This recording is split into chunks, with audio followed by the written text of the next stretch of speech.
নমস্কার বন্ধুরা, তিন দিদির হেসেলের আরেকটা নতুন রেসিপির ভিডিওতে আপনাদের সবাইকে স্বাগত জানাই।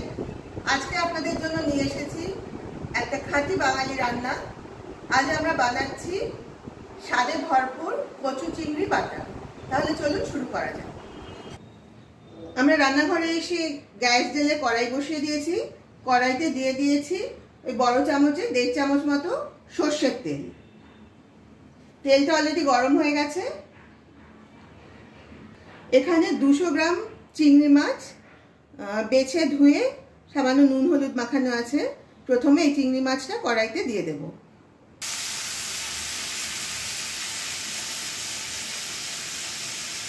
এই চিংড়ি মাছের সাথে কড়াইতে দিয়ে দিচ্ছি কিছু কাঁচা লঙ্কা আর রসুন। এখানে আমরা এই 8টা মতো কাঁচা লঙ্কা দিয়েছি আর এই 10 কোয়া মতো রসুন দিয়েছি।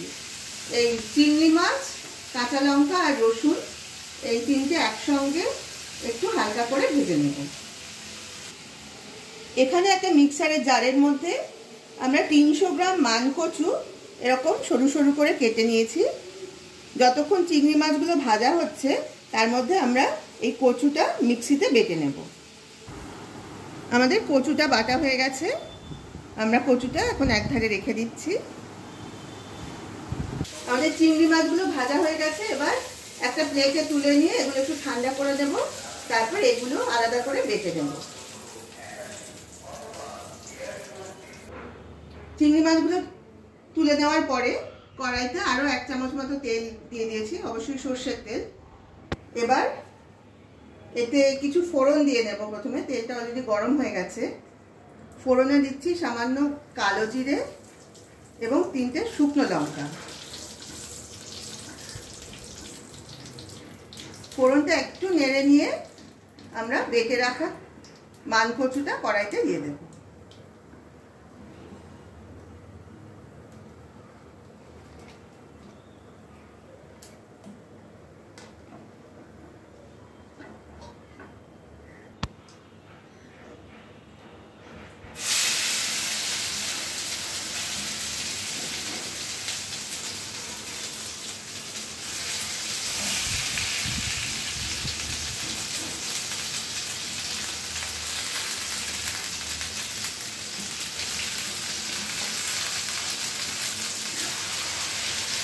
কচুটা কড়াইতে দিয়ে ভালোভাবে নেড়ে দেব।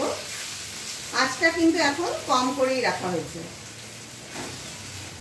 এবার কড়াইতে দিয়ে দিচ্ছি এই ছোট চামচের 1 চামচ নুন আর দিয়ে দেব সামান্য হলুদ গুঁড়ো।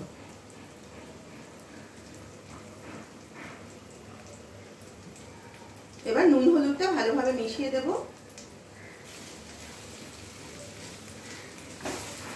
নুন হলুদটা মিশিয়ে এই পুরোটা ভালোভাবে কষাতে থাকবো। কচুটা কষাতে কষাতে এবার এই যে চিংড়ি মাছ, রসুন আর কাঁচা লঙ্কা যেগুলো ভেজে রেখেছিলাম সেগুলো অলরেডি ঠান্ডা হয়ে গেছে। এবার এগুলো আমরা মিক্সিতে বেটে নেব। আমাদের কচু বাটাটা অনেকটাই কষানো হয়ে গেছে। এবার আমরা এর মধ্যে দিয়ে দিচ্ছি বেটে রাখা চিংড়ি, কাঁচা লঙ্কা আর রসুনের মিশ্রণটা।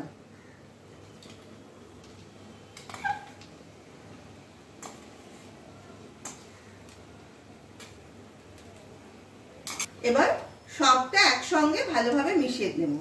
মিশিয়ে পুরোটা একসঙ্গে আর একটু কষিয়ে নিতে হবে। আমাদের রান্না কিন্তু একদম শেষ পর্যায়ে চলে এসেছে। এই ধরনের যে কোনো বাটা বানালেই কিন্তু যতটা টানিয়ে নেওয়া যায় জলীয় ভাবটা, ততটা কিন্তু এটা সুস্বাদু হয়। জলীয় ভাবটা থাকলে কিন্তু খাবারটা খেতে অত ভালো লাগে না। সেই জন্য আমরা এটা খুব ভালোভাবেই টানিয়ে নিয়েছি যতটা সম্ভব। আমাদের রান্নাটাও শেষ হয়ে এসছে। শুধু নামানোর আগে আমি ওপর দিয়ে একটু কাঁচা সর্ষের তেল ছড়িয়ে দিচ্ছি। এই 1 চামচ মতো কাঁচা সর্ষের তেল ওপরে দিয়ে দিলাম। এবার আমি গ্যাসের ফ্লেমটা অফ করে দিচ্ছি। সর্ষের তেলটা মিশিয়ে দিচ্ছি। তবে আপনারা কিন্তু চাইলে এই সময় একটু ধনেপাতা কুচিও ব্যবহার করতে পারেন। আমরা আজকে সেটা দিলাম না, তবে সেটা ছাড়াও কিন্তু এই পদটা যথেষ্টই সুস্বাদু হবে। তাহলে আমাদের আজকের এই রেসিপি কচু চিংড়ি বাটা আপনাদের কেমন লাগলো সেটা কিন্তু অবশ্যই আপনারা কমেন্ট করে আমাদের জানাবেন। আমরা কিন্তু আপনাদের কমেন্টের অপেক্ষায় থাকবো।